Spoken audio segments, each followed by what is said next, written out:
Hello everyone, this is going to be my demonstration and explanation tutorial, whatever, of Parkour Infinite.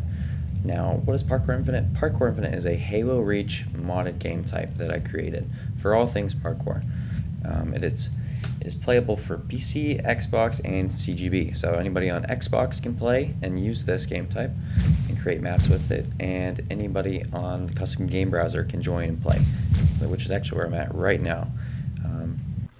I would like to mention that I have a lengthy documentation of everything in this video and some more things that I haven't talked about, all in an easy to read and consume fashion. This is your friend when trying to figure out things if it's not in the video, so please use this. And I also made a custom GPT trained on the documentation. So for example, you can ask it, how do I use the teleporter functionality in Parkour Infinite? And it tells you what different labels to use, what other labels interact with it, and it also tells you about the spawn sequences to use, the teams, etc., etc. And you can ask it about anything in Parkour Infinite and it can answer. I've also made videos about how to use Parkour Infinite before. This is supposed to be a finalized version. So the way this video is going to be laid out is I'm giving a little fundamentals here, and I'm going to splice together all the content I've made for Parkour Infinite in the past together. So first we're going to go through basic Forge stuff, and then we're going to make a sample map with some very simple parts of Parkour Infinite. So you can make your first Parkour Infinite map very quickly and with just the bare bones basics. And then I'm going to jump between custom games and Forge, showing how to use each different label in here, as well as talking about some of the functionality. Again, documentation is your friend, but also use the timestamps in the bottom to jump around to whichever label that you need. I guess with all that stated, let's go forward. Alright, so we are now in the Forge mode. Now, I didn't talk about this earlier. There's two versions of the game type. There's one for CGB and one for Forge, or editing. There's two game types because this specific Forge mode allows you to play around with a lot of the custom stuff that Parkour Infinite has to offer, and you need to use the Forge version for it to work. So just make sure you use the right version for whatever you're doing. To start using Parkour Infinite in Forge, simply load Parkour Infinite Editing and start your game. In the newest version of Parkour Infinite, scripts will automatically start, and not only this, they will automatically start on every single map in Halo Reach. First, if you don't understand what I mean by different labels, you go to Forge menu and you go to Object Options, and then to Advanced, you can go to Gametype label. And this is where you're going to find all the different labels that do all the different things. So from this, matched with the spawn sequence and the team, this is how you can achieve pretty much all this. Okay, so now I just want to show you what it's like to build a very basic map, just with the basics of Parkour Infinite, to get you going. So let's say this is your little area that you want to transform into a map. Assuming you have the scripts enabled as well, which remember, you just gotta jump in the water. We first want a start zone. So let's say we want this to be our start zone, if this is where all our players spawn. So all we would do is we'd come over here, give this a race flag, and we can just leave that right as checkpoint 0, and that'll all automatically be a start zone. Then we can, you notice I use this block. Some blocks you can do that with, and some you can't. It'll spawn you inside the block, so you just gotta see if that'll work. So to see if that works, let's add our teleporter. And so this can be anything you want. Normally what I use is a hill marker. And so we're just going to come down here. We're going to make this wide enough. Bring it down a little bit. And all we're going to do is go to Advanced and change it to a teleporter. And we want it to teleport to spawn all. That's fine. So now we can even test it. So if we come, actually first we got to make a shape for this. Otherwise it's not going to be able to recognize. So if we make a shape like this,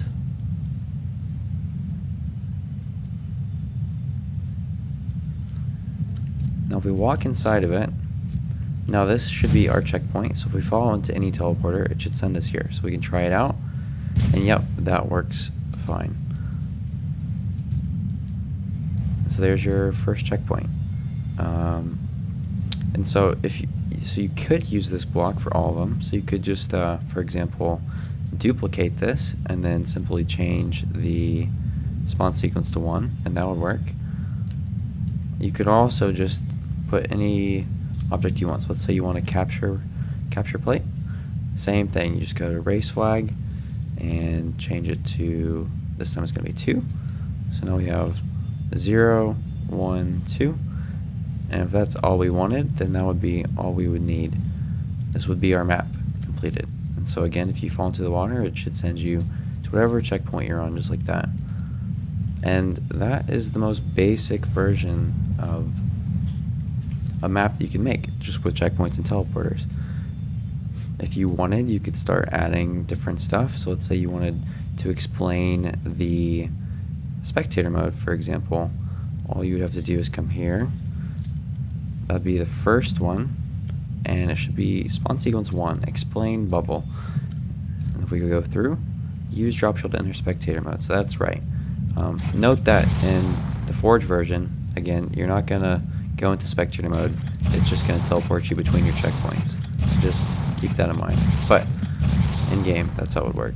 So you could do that, and then let's say you wanted to turn collision off, for example, or on, since it's off by default. You go to info zone, go back a little bit, and there. Now you'd have collision on. And in the same way, if you wanted to turn off the 4 weapons, you would just change it to a -8. So 4 weapons off, collision on, and then now this map will work, and there will only be 2 weapons, and there will be collision on. Another quick thing, let's say you just wanted the players to have a magnum.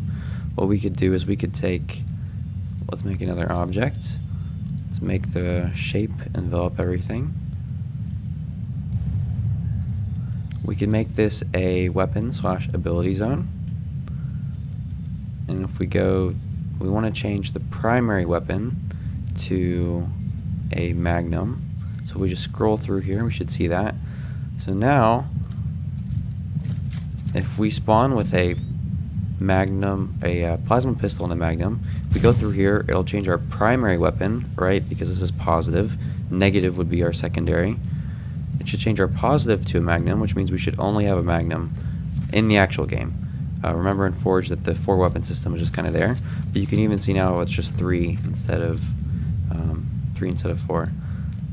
Alright, so that's probably all I'll do for this very basic tutorial. I think that should be enough to get you started. Let's go and see what it looks like in a game real quick. And then we're just going to quickly start a game using the correct game type. Should we say Parkour Infinite 1.0 or whatever the current version is when you play, but let's see what this looks like.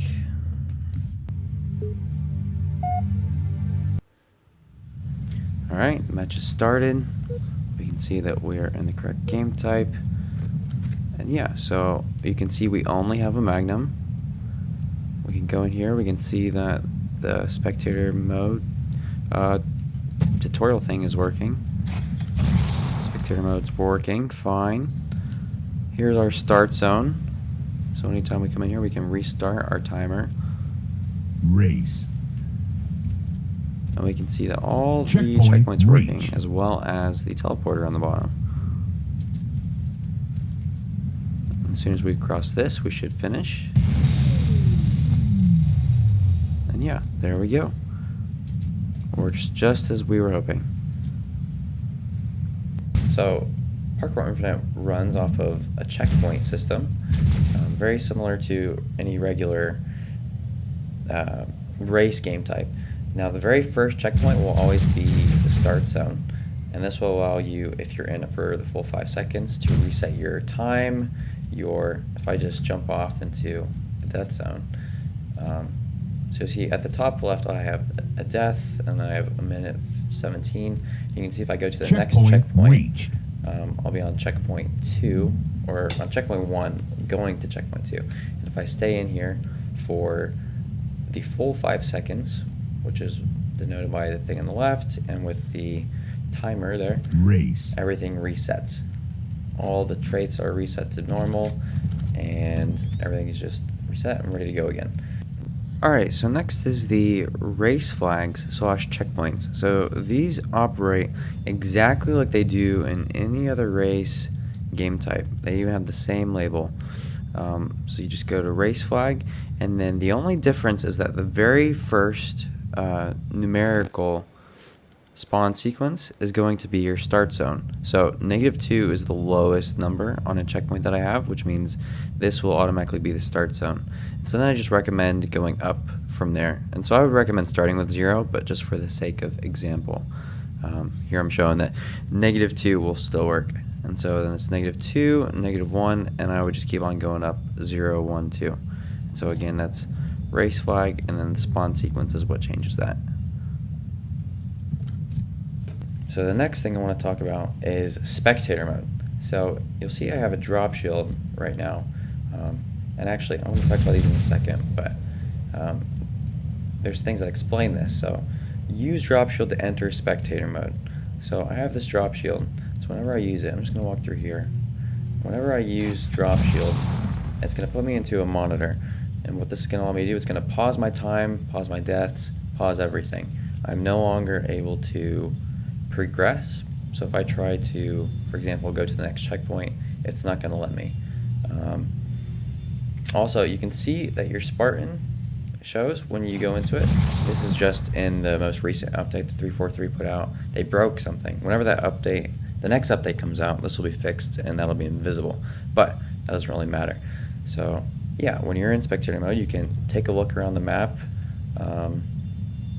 You can just take a break. You know, if you're trying to speed run, take a quick breather. And also, you can't mess with anybody else.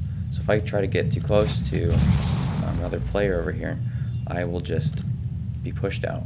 So you can't interfere with anybody else. You can also see when you're in spectator mode, it shows other player statistics. So we can see that Despawn has time of around 9 minutes. He's on the first checkpoint, or 0th checkpoint, and he has a death. So that's spectator mode. It's pretty nifty. Anytime you use drop shield, you can enter this. The next thing I want to talk about is something called practice mode. So anytime, don't worry about the 4 weapons changing there at the top. I'll talk about that in a second. But anytime you have a shotgun and a jetpack, you're able to enter practice mode. Now you'll notice a couple things. You'll notice the bar on my screen. You'll notice this stopped showing. This was the next checkpoint. So anytime you're in practice mode, it automatically pauses your timer, it pauses your deaths, similar to spectator mode, and it doesn't let you progress either to the next checkpoint. And so basically you can enter this to practice any sort of jump you're struggling with, without any penalty pretty much. So instead of having to, get to only try a jump at the end of a level, you can try it as many times as you want before you try the whole level altogether again. So very cool feature to play around with. And as soon as you are ready to start again, you just go back to whatever the last checkpoint you reached was for 5 seconds. Race. And it'll start. So that was the start zone. I'll show you it again with checkpoint 1. Checkpoint reached. So I went into checkpoint 1. If I do this, it's now going to light this up. This isn't the current checkpoint, but this is where I need to step into if I want to resume. Again, you can see my time is paused, and as soon as I enter this, it will resume. Another cool part about Parkour Infinite is you can choose whether to have collision on or off. You can see I can walk through Despawn. What this allows is for players can't troll as easily, and you don't have to worry about waiting for people. You can just walk through them. This is also something that can be turned off using a specific object, which I'll talk about more in the Forge section. But you can turn collision on and off depending on what the Forger wants. So that's practice mode, and then the last thing I want to talk about is if you have a bubble shield and a DMR at any time, what it's going to allow you to do is teleport between checkpoints you've unlocked. So right now I only unlocked checkpoint 0 and 1. So if I use this, it's going to say teleport to checkpoint 0. Now, this is another thing that 343 broke. This will be fixed when they release the next update. But when you press it, normally it's going to just take you right to there, right to there. But right now it's a little bugged. You can see that it does say it correctly. So the way to kind of get around it right now is, so if I want to teleport to checkpoint 0, if I just jump into a teleporter object, it'll teleport me there.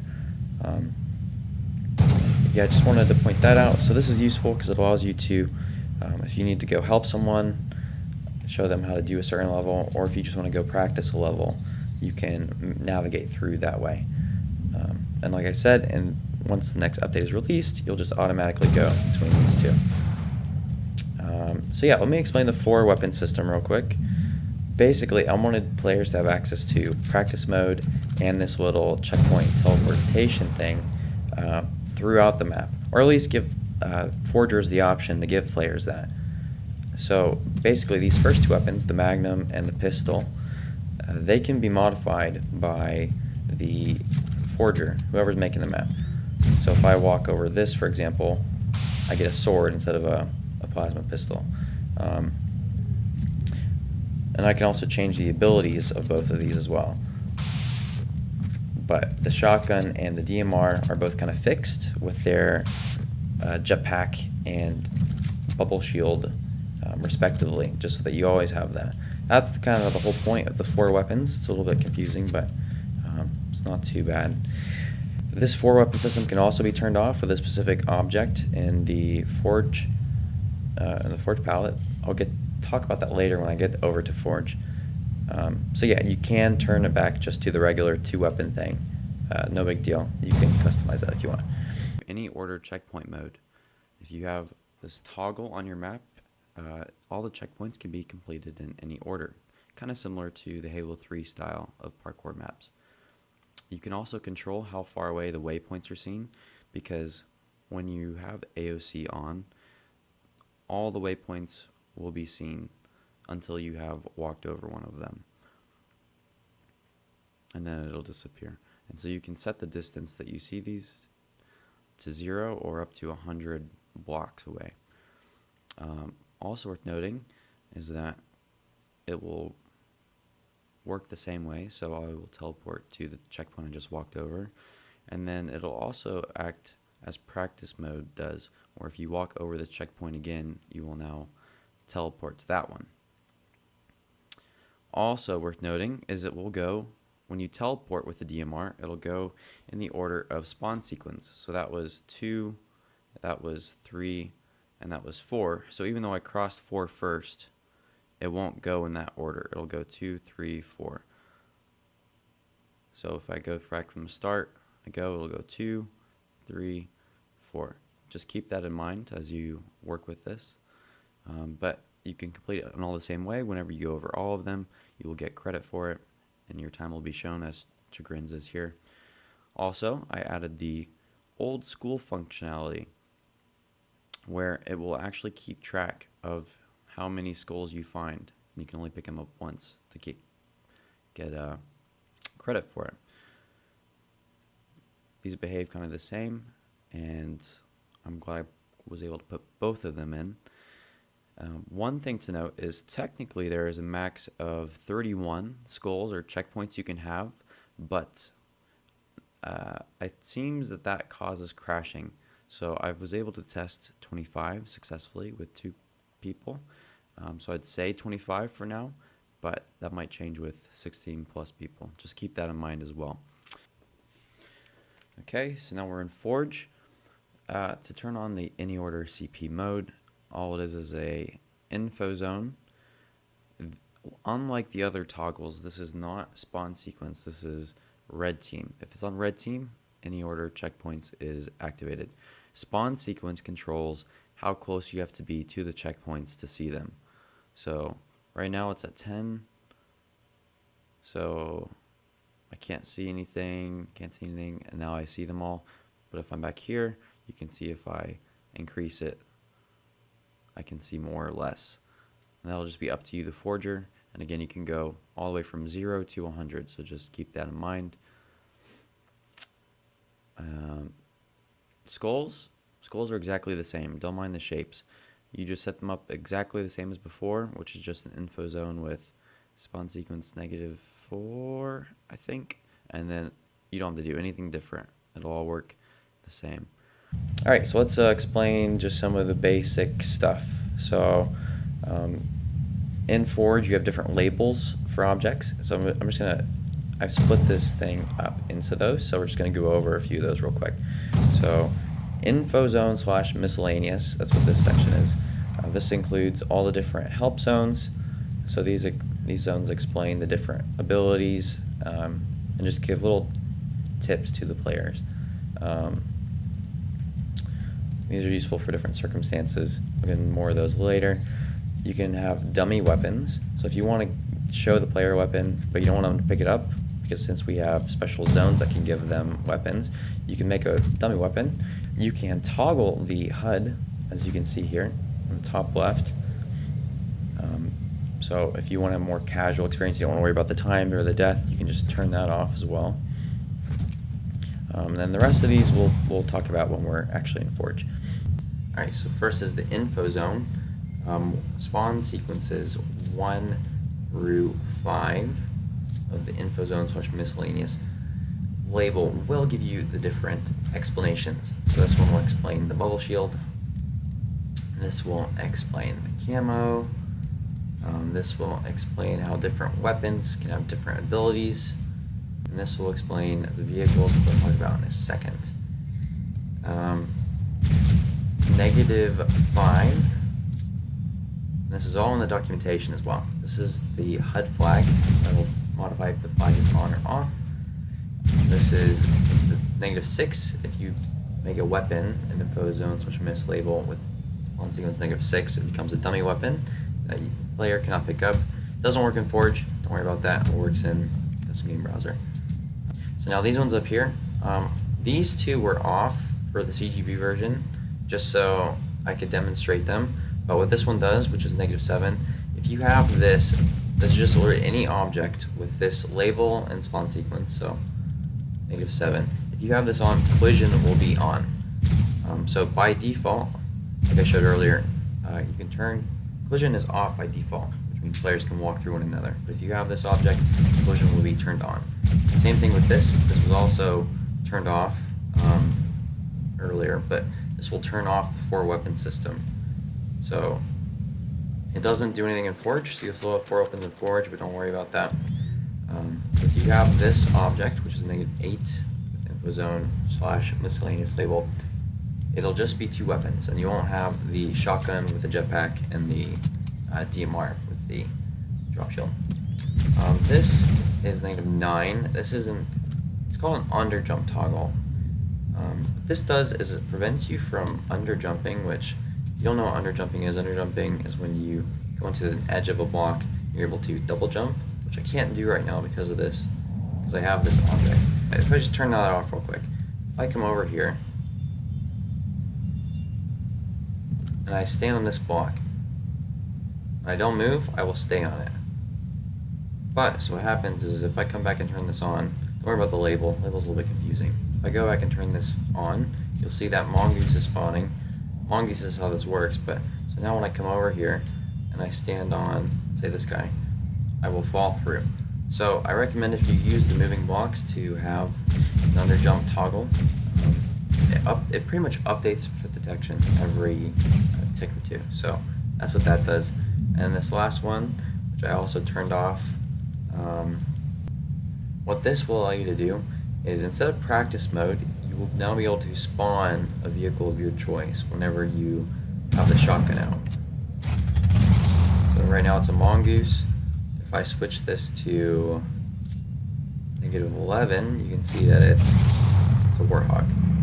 So my map, just mongoose parkour, for example, the new version of it uses this. This is how that works.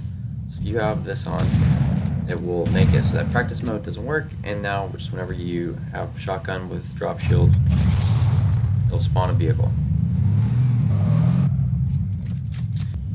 So next is the teleporter label. Now I've created custom teleporters with a few different options, but what these teleporters do is they teleport you back to whatever checkpoint you're on. So right now I'm just on the start. So if ever I fall into a checkpoint or a teleporter, it'll automatically send me there. If I go to the next checkpoint reached, and then I go through, it'll automatically send me there. So whatever checkpoint you're on, the teleporter knows to send you to. There's a few different options that do a few different things. Some of them teleport vehicles only, some of them teleport players only, some teleport both. This one, for example, won't let you enter in spectator mode. This one won't let you enter in practice mode, so you can limit players in that regard. And they just do a few different things. Next is the teleporter zones. These are pretty self-explanatory for the most part. The documentation explains them as well. The only one that's kind of confusing is the safe zone. So if you have a safe zone, that will make it so that the teleporter won't teleport you. So if you had a big zone and you wanted to fall through it, for example. The rest of these are pretty self-explanatory, and you just make these the same way. So teleporter, this is spawn sequence 0, 1, 2, 3, 4, 5, 6, 7. Yeah, those are pretty simple. And you can see that's the special teleporter that only despawns objects, right? So these will all despawn me, or teleport me. This one will teleport me if I'm in a vehicle, this will teleport me if I'm a player, this will teleport both, and this will teleport both, but also will make objects despawn. One of the things they do is, getting to the next section, is they despawn objects. So these are all despawn objects, or most of them. What despawn objects do, they do a few different things. So this is a teleporter. If I walk in here, it's a special teleporter. So it doesn't teleport me, but any objects that are despawn objects will despawn. So this is a despawn object, and this is a despawn object. So if I hit this in, you can see that it will immediately despawn and then respawn. So you can make some cool sections with that. You can also have objects that are paired, and I'll explain how this pairing works a little bit later, but let's say I break this pallet, that block will disappear. If I destroy this mine, that block will appear. So you have a few different options with that. I use despawn objects in a lot of different parts of this game mode, but we'll get into a little bit more about that later. So these are the despawn objects. Despawn object, right? So those go into the zone. They will despawn. Same with this guy. Okay, so now how do these paired objects work? So basically, both of these have to be despawn objects. So this is a despawn object, and this is a despawn object. But you'll notice that the spawn sequences are opposite one another. So this is -2, and this is +2. And likewise with this mine, this cube is 1, and this mine is -1. So the object you want to destroy, you want to make it a negative number, and the object that you want to appear or disappear, you make that the opposite of that number. And then you can go one step further with this, with the team. If it's blue, that's what's going to make it disappear. If this object dies or is pushed into the, well, it dies, or even if it goes into the teleporter object, it'll do the same thing. Then this one is red. So red and blue are what's going to change if it disappears or appears when the object is destroyed. There, now you can see that. So yeah, those are the despawn objects. So also, if you take a despawn object and you change it to green team, and then you change it to a positive number, you can also make it rotate. And this is also a good time to mention that all of these blocks are also despawn objects, are treated as one. So if you take any despawn object that you want, and you put it over in one of these zones, it'll also get moved. So you can see that it gets moved the same way. The other really big thing is the new despawn object option. So this is a separate option. I will show you in Forge how to set these up.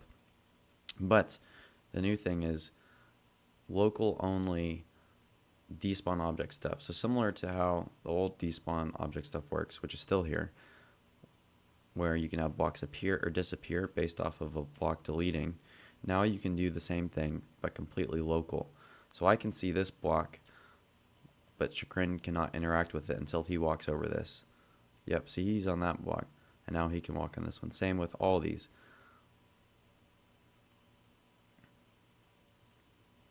Which is super useful for a lot of different aspects. One application of this is this. Since they are despawn objects, they work the same way with everything else, which includes moving block zones. So I can have a closing wall. They'll even go into the teleporter zones and teleport back, so you can have things go in the sort of sequence that you want. It is a little buggy with that. I was stuck in between the blocks, but just to show you what you can do. And then to make them all reset, there's just one zone that will reset all of them. This is for even all of these, but this was just the easiest way to make this work. And there are some other smaller things in this update, but those are the big ones. I just wanted to show you those. So let's jump over to Forge to see how these are set up. So with these despawn objects, how do we set these up? Well, like I said, they're similar to the ones before. So if you remember, this is a negative spawn sequence, despawn object. And then these are the positive counterparts. So these ones are both positive spawn sequence 1 and 1. And that's how this one controls it. This one is red team, and this one is blue team. So red team will disappear until this is destroyed, and blue team will appear until this is destroyed. And if you remember, different spawn times will determine how long until it spawns back. So that's the regular. Okay, so how do we set up these special local only ones that are different for everybody? Well, these are shapes, so you can only walk into them, so don't try to blow it up, otherwise it won't work.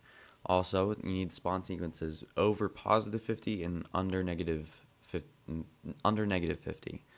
So this is negative 51, and then these two are positive 51.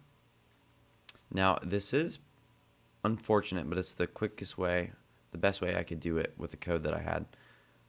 It's a little flipped from this. So this is still red team, but as you can see, it is here until you walk through, as opposed to this. So red team will appear until you walk through the zone, and blue team will be disappeared until you walk through the zone. Same thing with all these. So this is negative 52, positive 52. That's blue team. And then this one will be red team, positive spawn sequence, negative 53. Yeah, hopefully it's not super hard to get your head around. And that's exactly how these work too. This is a negative 55 spawn sequence zone. You can see when I walk through, these pop up. These are both positive 55 and on the blue team to make sure they disappear until they spawn. And these are just regular moving zones. They work exactly the same way. You'll notice in Forge that they kind of will bug out a little bit because we are attaching and detaching stuff. In Forge, they'll just kind of despawn like that, but you should still be able to see what they're going to do and test it accordingly. The last thing to note, these, how to reset them. There's just one object that resets them all, and that is a despawn object zone with negative 100 spawn sequence. This will reset every single one regardless of the spawn sequence. This just made sense in terms of the code. It was the easiest thing for me to do, and it makes it easy to just bulk reset things instead of having to do it individually. Here's another one. You can see both of them reset. You will need both a negative and a positive 100 one to do this. The positive 101 will not do anything. It's just, again, some of those script limitations and trying to fit it in. That's just, you have to have the positive and the negative. So just remember that. But then, yeah, once you have it, you can use any negative 100 zone to reset things. Next, we have the weapon ability zones. These allow you to change the weapons and the abilities of the first two weapons. So the plasma and the magnum, where those are now, those are what you can change. So this one will change the first, the primary weapon. This one will change the secondary. And then you'll notice that both of these will change my abilities. So right now I have a drop shield for both of those two weapons. So if I walk in here, it'll switch to camo, or walk in here, it'll switch to sprint, and then you can also change both of those at the same time. And I'll talk about how to do this in the forge section. So here you can see we switch to knee alert and evade. Here we switch to plasma repeater and jetpack. And you'll notice this jetpack doesn't go into practice mode since it's just the shotgun. And then this is just the base traits, so this will just reset us to our base traits, which is plasma pistol, magnum with drop shields. Next is the weapon ability zones, and these are pretty simple. So whatever the number is will directly correlate to the weapon. Positive numbers will change the primary. Negative numbers will change the secondary. And then whatever team will change the abilities. And obviously, if you do both, orange and 11, for example, will change my primary weapon and ability.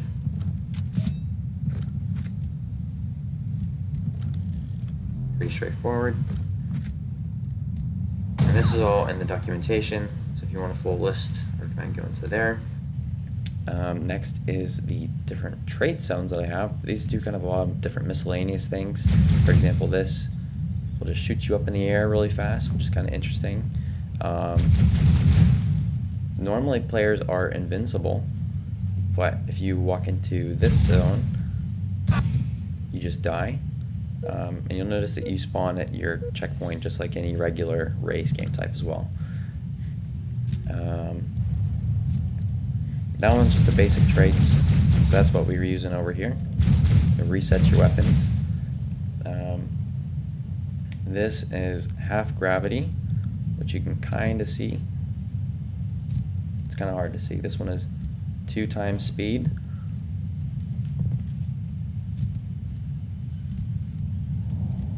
This one is 2 times jump, and this one is no jump. So if I try to jump, it will not let me jump. This one will give you a certain amount of grenades. You can see how many grenades I have. It'll only give me, so here I have it giving me 3. It'll only ever give me 3. And also you'll notice whenever you go onto a checkpoint, it'll reset your grenades. So that's just something to be mindful of.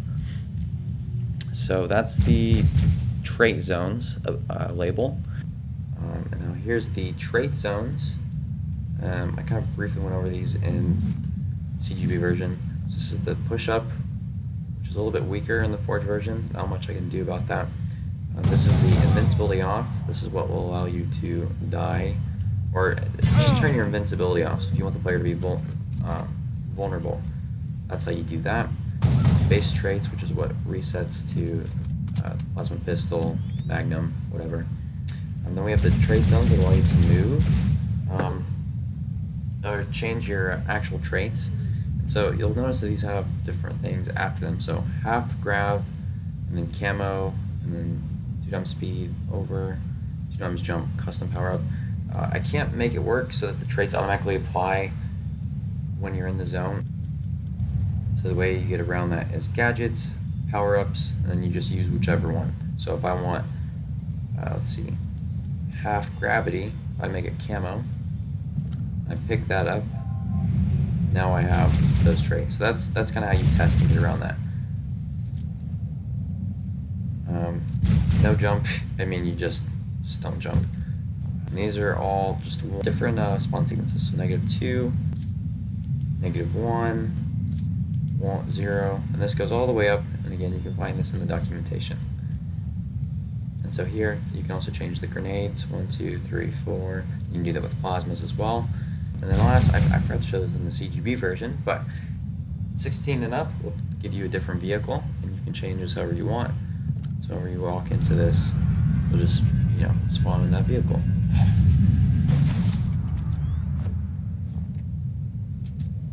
Instead of the Falcon, I added the destroyed Falcon, just because I thought it might be a little cooler if people wanted to play around with that.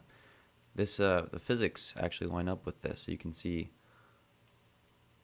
I can go right up there. So that's actually pretty cool. And then I also switched the truck to be a truck with a tanker. Next we have the give blocks label. So let me walk over this quickly, get some active camo. So when I walk over this, it's going to tell me I have 5 blocks left. And I have an info zone over here that explains this. But if you have camo and you use camo, you can place blocks. And after you run out, you won't be able to place any more. So if I use that, you can see that I now can't place anymore. And you see the blocks will also despawn over time. Next is the give objects. Pretty simple. You just change the spawn sequence, and whatever the number is how many blocks the player will be given. Note that whenever you step on a checkpoint, your blocks will be returned to 0, so just keep that in mind. So if you're given 5, then you have 5 blocks to put down. So that's pretty simple.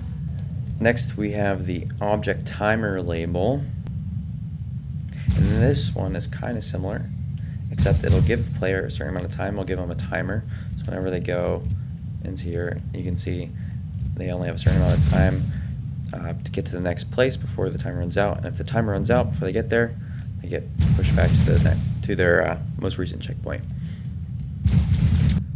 Next is the timer zone. So over here, this is the same label, object timer, but it has no team. And so whatever you set this number to be, the spawn sequence wise, this is how many seconds will be given to the player on their timer. So you can see I've been 8 seconds have been given, and then whenever you walk into this zone, which is another neutral object timer, but with the opposite spawn sequence, this will be whatever zone that will cause your timer to go down. You'll remember that it was a bar in the CGB version, but I can't do it in Forge, so it's just a manual timer. But you can see as soon as I get to 0 seconds left, I get teleported back. So again, this is neutral and neutral. Both these are neutral. And the positive spawn sequence one is the one that gives the player the time, and then the negative one is what causes the time to drain. So I can show that once more. Step in here. I can step out, but as soon as I step back in, it'll just keep on going. And then as soon as I run out of time, it'll push me back to my last checkpoint. And then next is the moving block label. Now, that's all you can do with this. So, and I'll explain more of this in the Forge section, but just to show a few of them. You can move blocks at different speeds. You can move them at different angles. You can also rotate blocks. It's also important to note that these are despawn objects, just like those over there. And so whenever they hit one of the special teleporters, they will despawn. And that's what's causing them to just disappear like that. So you can also rotate blocks, and then you can have those blocks rotate around a zone. And then you can even do some crazy stuff like this, where we have this cube that's picking up these blocks and rotating around. It's a little bit harder to set up, a little bit tricky to play around with, but you can do some cool stuff if you give it enough time. Next is the moving objects label. This one is the most complex, so it's going to take a little bit of playing around in order to kind of figure it out. It's just kind of a difficult one to play around with. So depending on spawn sequence of negative numbers and a neutral team, these will spawn blocks. You can see this is spawning the 1 block. if I change this to -2, so if I have this on -1, it's only going to create one object, and that object, once it's deleted, then another one will be created. So another one will not be created until the original one is destroyed. You change it to anything above that, it's going to create another object, however many seconds that is. So this is -2, which corresponds to 2 seconds. So 1, 2, block, etc., etc. We do it with 5. So 1, 2, 3, 4, 5. So you can change it in that manner. And you can see all these are kind of the same. And this is also the same. It's a neutral -1. And you can also change the team, and it's going to spawn different things. So we change it to red, it's going to spawn this wall in. We change it to blue. It's going to spawn up those, whatever it's called in, I can't remember. If we change it to green, we get to see phantoms spawned in. If we change it to orange, it's going to spawn in monitors. And if we change it to purple, it's going to be Spartans. If we change it to yellow, it's going to be elites. And if we change it to brown, it's going to be these little fire particles. Now, if you don't want them to move, that's pretty easy. You just kind of move them over here.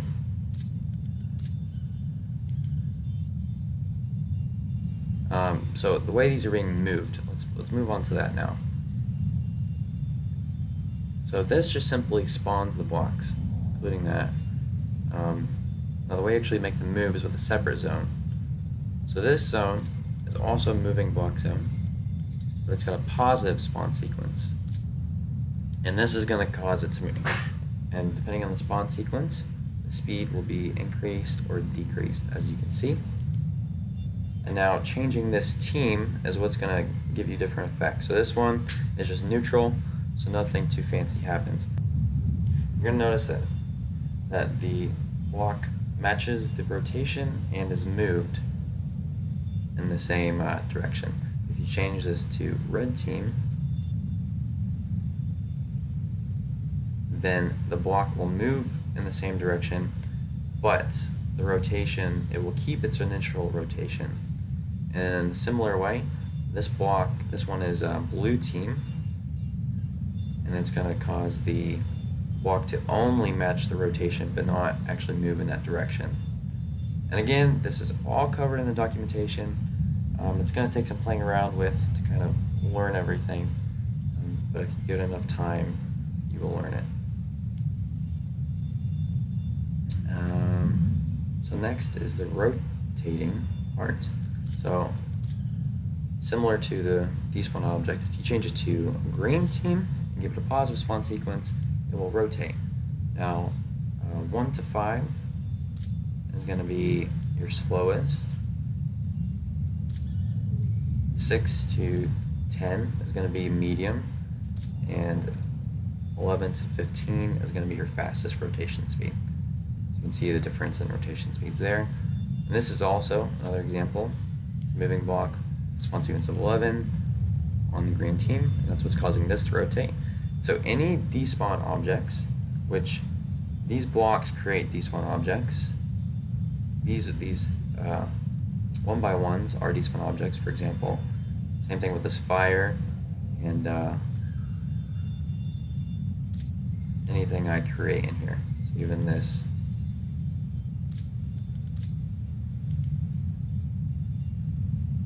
So even this monitor is a despawn object. It's moving all these, and that's also why they're despawning here.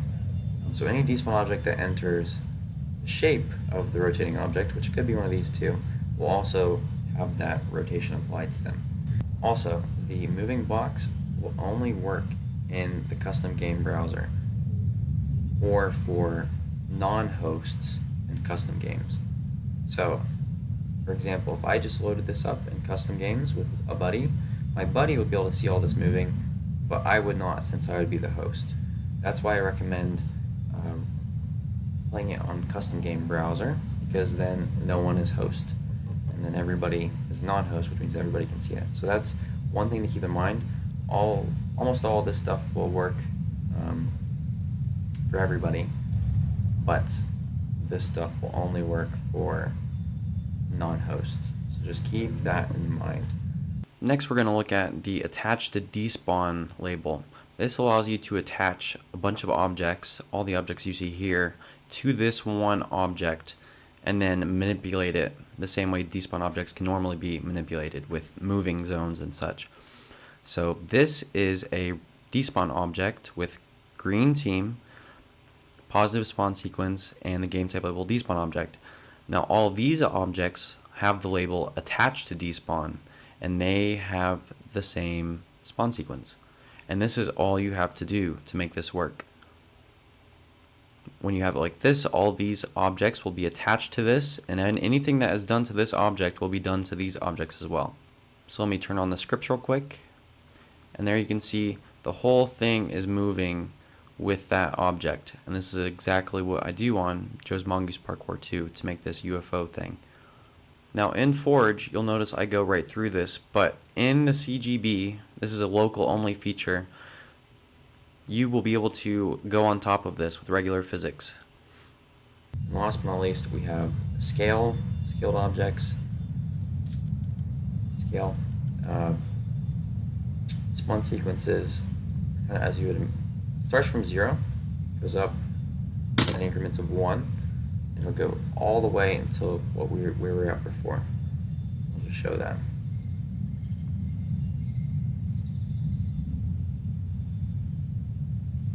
Actually starts at -10. And also, if you change it to red, it'll go back to its original size, so you can play around with making sure the hitbox is how you want it. Because, in case that you didn't realize, you can go through this, because the visual hitbox changes, but not the actual hitbox. So you can see I can stand on this. I change this to neutral team. I can still step on it because it's right here, but I can go through this big bar. So if you change it to red, you can switch it to its original size, so you can play around with that. Orange team will make it a shadow object, which means it'll cast a shadow, which is a little glitchy. Some objects work better, but you can make some dark maps using this effect. Now we're going to look at the FX/lights label. Now this label is pretty cool because starting at 16 for the spawn sequence, I had to do this for coding reasons, it will do one of two things. It will apply a FX to the player inside the shape, only when they're in the shape, or if we go to 23,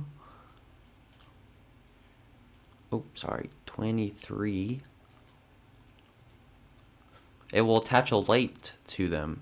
And as you saw, you have different options for effects and lights. So if I change this to 25, now we have yellow, whereas we had red before. Now it's green, and it attaches it just to the player. And this is a local only feature, but this allows you to have effects and lights for each individual player depending on where they are in the map. All you have to do is make an object. I prefer to use a hill marker. Then you want to go to the object options. You want to go to advanced, and you want to change the game type label to grabber, and you'll see this little icon pop up above it.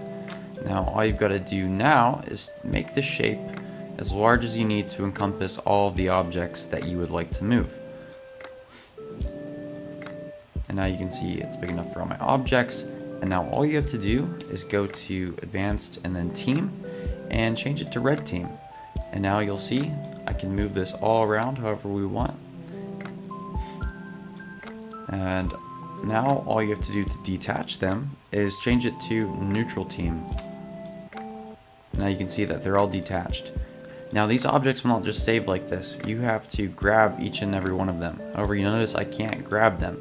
And that's because I have them attached to these capture plates. This keeps them from disappearing, because what's going to happen is once we grab them, they're going to want to disappear. So you got to kind of be quick about it. So what you got to do is you got to go up to the capture plate, and it's going to unlock. You see that? Now we can grab this. And then now that's saved. You got to do this with every object.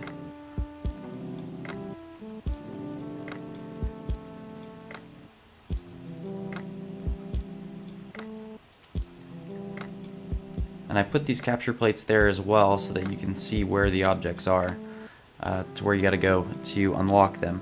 But once you've done that, all these should be saved now.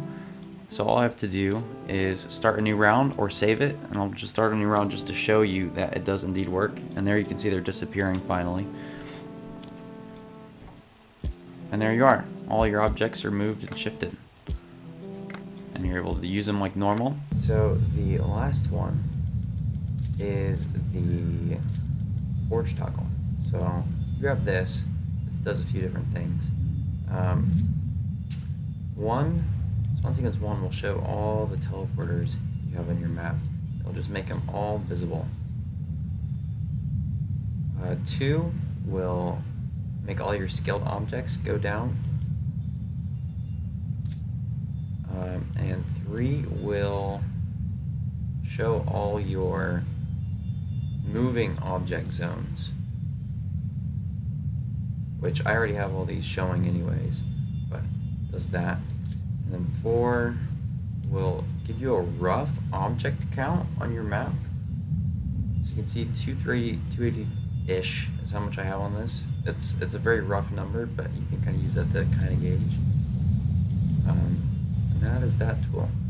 You can also slow down the scripts or turn off the scripts if you need to. And the way you do this is you change the forge toggle to red team to slow it down, or blue team to completely stop scripts.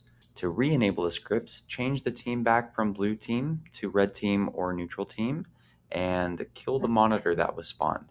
This is also useful in multiplayer.